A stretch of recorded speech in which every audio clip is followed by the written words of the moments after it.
오늘 하나님께서 우리에게 주시는 말씀은 마태복음 5장 21절에서 26절 말씀입니다. 마태복음 5장 1절에서 26절 말씀으로 제 성경으로는 신약성경 6페이지 정도에 있습니다. 제가 한 절, 여러분이 한 절, 마지막 26절을 함께 읽도록 하겠습니다.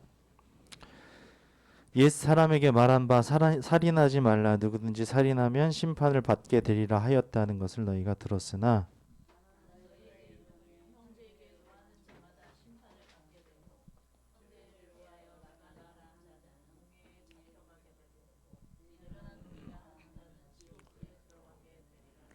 그러므로 예물을 제단에 드리려다가 거기서 내 형제에게 원망 들을 만한 일이 있는 것이 생각나거든.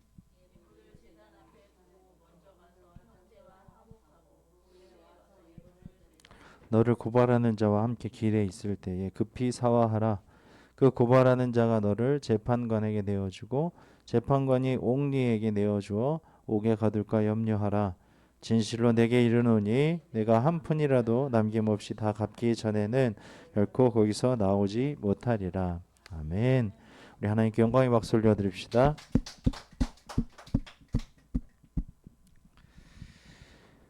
사람이 살아가는 데 있어서 정말 중요한 태도가 있습니다. 무엇이냐면 마음으로부터 우러나오는 태도인데 가식이냐 진심이냐라는 것입니다.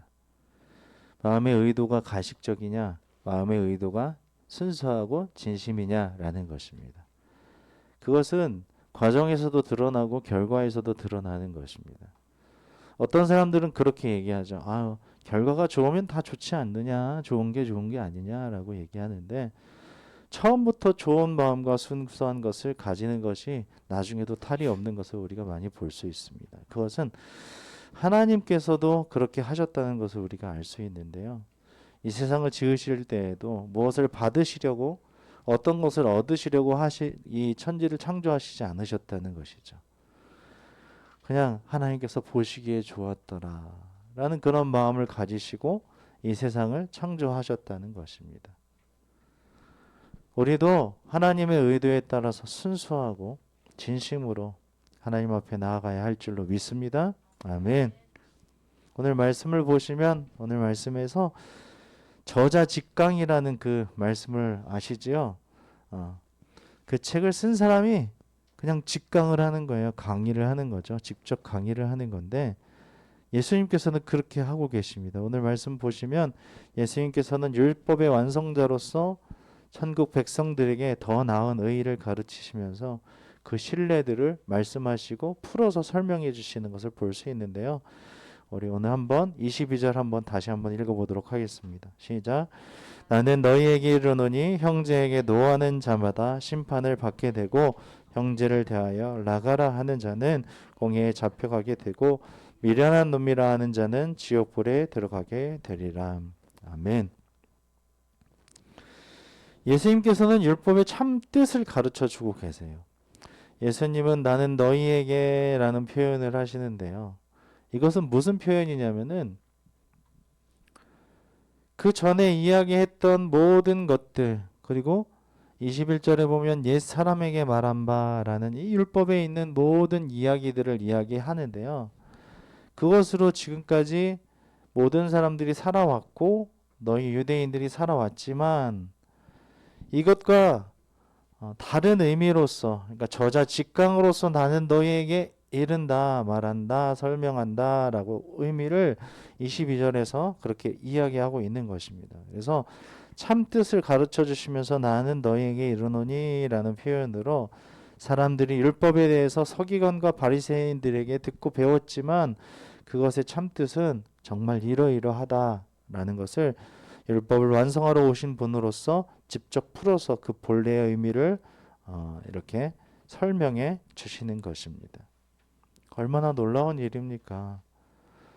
그동안 모르고 있었던 몇천 년, 수천 년 동안 모르고 하지만 지키고 왔었던 그 율법의 의미를 저자가 그 말씀하신 분이 직접 오셔서 가르쳐 주시는 것입니다.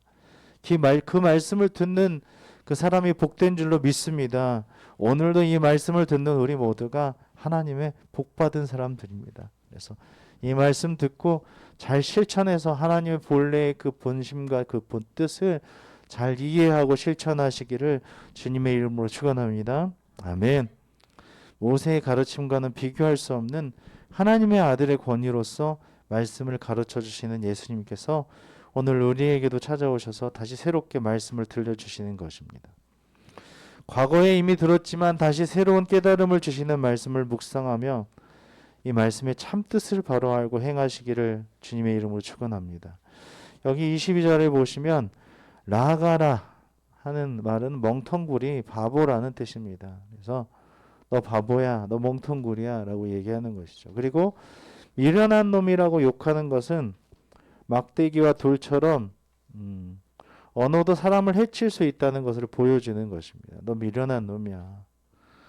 예수님은 욕 그 자체보다 그 배경인 마음 속의 죄를 추적하고 계시는 것입니다. 그래서 살인에 대해서 21절에 이야기하면서 살인하지 말라, 누구든지 살인하면 심판을 받게 되리라 하였다는 것을 너희가 들었으나 라고 살인을 이야기하시면서 살인을 다른 사람을 해치려는 살이에서 그 마음에서 시작된다, 그 의도에서 시작된다는 것을 설명하시는 거죠. 그래서 욕하는 것도 미움에서 시작되며 미움은 모든 죄의 뿌리가 되는 것입니다. 그래서 예수님께서는 마음속의 의도를 행동 못지않게 나쁘다고 지금 분명하게 말씀하고 계시는 것입니다. 예수님은 이러한 의도를 가진 사람들은 지옥불에 들어가게 된다고 말씀하십니다. 그곳은 어느 곳입니까? 꺼지지 않는 불이 있는 장소로서 그곳에 들어가는 자들은 슬피 울면서 이를 갈게 될 것이라고 가르치시고 계십니다. 욕을 하지 않는 것입니다. 미운 마음을 갖지 않는 것. 쓴뿌리.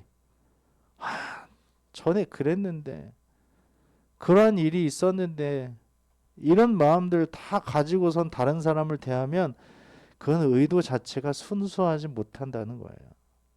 저 사람은 그런 사람이지라고 어떤 선입견을 가지고 있고, 그리고 나는 그 사람을 어떻게 해야 돼라는 그런 마음을 가지고 있는 그런 의도까지도 다 하나님께서 보시기에 선하게 변화되시기를 우리 주님의 이름으로 축원합니다. 아멘. 23절에서 26절을 함께 읽겠습니다. 그러므로 예물을 제단에 드리려다가 거기서 내 형제에게 원망 들을 만한 일이 있는 것이 생각나거든 예물을 제단 앞에 두고 먼저 가서 형제와 화목하고 그 후에 와서 예물을 드리라. 너를 고발하는 자와 함께 길에 있을 때 급히 사화하라. 그 고발하는 자가 너를 재판관에게 내어주고 재판관이 옥리에게 내어주어 옥에 가둘까 염려하라. 진실로 내게 이르노니 네가 한 푼이라도 남김이 없이 다 갚기 전에는 결코 거기서 나오지 못하리라. 아멘. 살인에 대한 예수님의 올바른 가르침을 이렇게 가르치셨죠. 살인하지 말라는 율법을 바리새인들은 행동으로 살인하지 말라는 뜻으로만 이해했지만 예수님의 가르치심은 그 가르치심의 범위는 이것보다 훨씬 깊고 넓다라는 것을 보여주십니다. 비록 손으로 사람을 죽이지 않았더라도 분노가 폭발하여 형제를 다치게 하거나 상해를 입히거나 말로 욕하여 상처를 주는 것도 살인죄와 똑같다는 것입니다. 저 자체도 많이 반성해야 되는 일들이라고 믿습니다. 그래서 하나님 앞에서 회개하고 하나님 불쌍히 여겨 주십시오. 저의 마음의 분노, 저의 마음의 의도, 어떤 사람에 대한 태도들 이런 것들이 하나님 앞에 선하게 변화되기를 소원합니다라고 날마다 노력하며 나아갈 것입니다. 우리 모두가 그렇게 살아가야 할 줄로 믿습니다. 아멘. 그러므로 일상적인 사소한 잘못이나 실수조차도 어떤 사람의 탓이나 이런 것보다도 심각한 죄와 똑같은 형벌이 있으므로 기회를 잃기 전에 시급하게 죄의 문제를 해결해야 한다는 것입니다. 언제 해결해야 합니까? 23절을 보니까요. 원망 들을 만한 일이 있는 것이 생각나거든 이렇게 되어 있잖아요. 예물을 드리다가 예배를 드리다가 하나님께 제사를 드리다가 원망 들을 만한 일이 생각나거든 이라고 되어 있잖아요. 그때라는 거예요. 내가 뭔가를 잘못했구나. 화목하지 못하는구나. 관계가 잘 되지 않은 상황이구나. 그것이 생각나거든 예물을 제단 앞에 두고 먼저 가서 화목하고 화해하고 그 후에 예물을 드리라고 말씀하시는 것입니다. 이것이 매우 중요하기 때문에 그렇습니다. 이것이 되지 않으면 가식적인 예배가 되는 것입니다. 가식적으로 삶을 살아가는 것입니다. 가식적으로 하나님을 바라보는 것이고 하나님 앞에서 삶을 살아가는 것입니다. 화목의 시급성을 이야기하고 계십니다. 하나님이 받으시는 예물은 화목이라는 것입니다. 네가 많이 주는 거 나 원하지 않아. 그게 없어서 내가 아쉬운 게 아니거든. 내가 원하는 것은 화목이야. 모든 사람이 내 안에서 잘 지내는 거, 하나 되는 거. 사과도 기회가 있을 때 또 해야 합니다. 고발당해서 옥에 갇히기 전에 사과해라, 사과해라, 해결해라 라고 말씀하십니다. 이미 손쓸 수 없을 때까지 어리석게 자존심 때문에 나 이거 할 수 없어, 내가 누군데 라고 하면서 밀고 가지 마시고 급히 사죄하고 사과하라는 것입니다. 그렇지 않으면 어떻게 된다고 하십니까?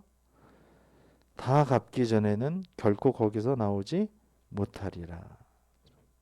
갚는다는 것은 어떤 것을 빚졌다는 것이죠. 빚지고 살지 말라는 것입니다. 옥에 가기 전에 다 해결하라는 것입니다. 사람에게 어떠한 빚도 지지 말아라. 사랑의 빚 외에는 예수님이 우리에게 사랑의 빚을 지신 것처럼 그 빚 외에는 다른 빚은 아무것도 지지 말아라 라고 말씀하시고 계시는 것입니다. 얼마나 시급합니까? 함께 길에 있을 때 급히 이런 단어들을 보면 급히 사과하라 이렇게 되어 있지 않습니까? 예수님께서는 하나님 아버지와 우리의 화목을 위해서 이 땅에 오셨습니다. 오늘 두 가지 말씀을 드렸는데 의도와 그리고 화목입니다. 하나님은 우리를 만드실 때, 우리를 지내게 하실 때, 우리를 부르실 때 선한 의도로 부르셨다는 것입니다. 어떤 의도입니까? 사랑하시는 그 의도. 그리고 지금도 가만히 놔두시는 것이 아니라 행동하신다는 것입니다. 그것이 역사이고 복음이고 기독교고 우리가 살아있는 이유라는 것이죠. 행동하시는 하나님이 안 계시면 우리는 살아갈 수가 없는 거예요. 근데 그 의도가 지금까지도 지켜지고 앞으로도 지켜질 것입니다. 할렐루야. 아멘. 왜냐하면 그 보시기에 좋으신 그 하나님의 선한 의도가 우리를 향하여 있기 때문에 그렇습니다. 그런데 그 의도가 언제까지 무엇 때문에 어디에까지 이르느냐? 화목에까지 이른다는 것입니다. 어떤 화목입니까? 죄로 인하여서 단절되었던 하나님과 우리와의 관계가 샬롬으로 회복되는 그 화목까지도 이루어진다는 거예요. 그렇게까지 노력하시고 힘들게 우리를 위하여서 사랑하시고 이뤄놓으신 그 화목입니다. 무엇을 희생하셨습니까? 독생자 아들 예수 그리스도를 희생하셨다는 것입니다. 내가 그렇게까지 너희와 화목하기를 원해라고 하나님 우리에게 말씀하고 계시는 거예요. 너희는 왜? 너희도 그렇게 하기를 원한단다. 내가 화목한 것처럼 다른 사람들과의 화목도 너희가 이루기를 원해. 천천만만의 예물보다 순양보다 어떤 그런 소보다 더 중요한 것은 하나님을 경외하는 거야. 근데 하나님을 경외하는 것은 그 화목에서부터 시작된단다. 사람과의 화목, 관계에 비치는 것, 모든 것 없이 그것을 다 회복한 후에 나에게 나와서 예배하기를 원한다. 모든 관계와 모든 일을 하는 동안에도 하나님께서는 그 의도와 중심, 그 진심을 중요하게 보십니다. 그리고 화목하게 살아가기를 원하신다는 것입니다. 예수님의 말씀대로 하루를 살아도 하나님의 사랑하시는 자녀로서, 하나님의 사랑하시는 자녀로서 의도까지도 선하게 화평의 자녀들로 살아가시기를 주님의 이름으로 축원합니다. 그럴 때 하나님께서 우리를 기쁘게 생각하시고 날마다 더욱더 무슨 복을 줄까라고 우리가 자는 동안에도 그렇게 궁리하고 계획하실 줄 믿습니다. 그런 축복을 우리 모두 누리시기를 주님의 이름으로 축원합니다. 아멘.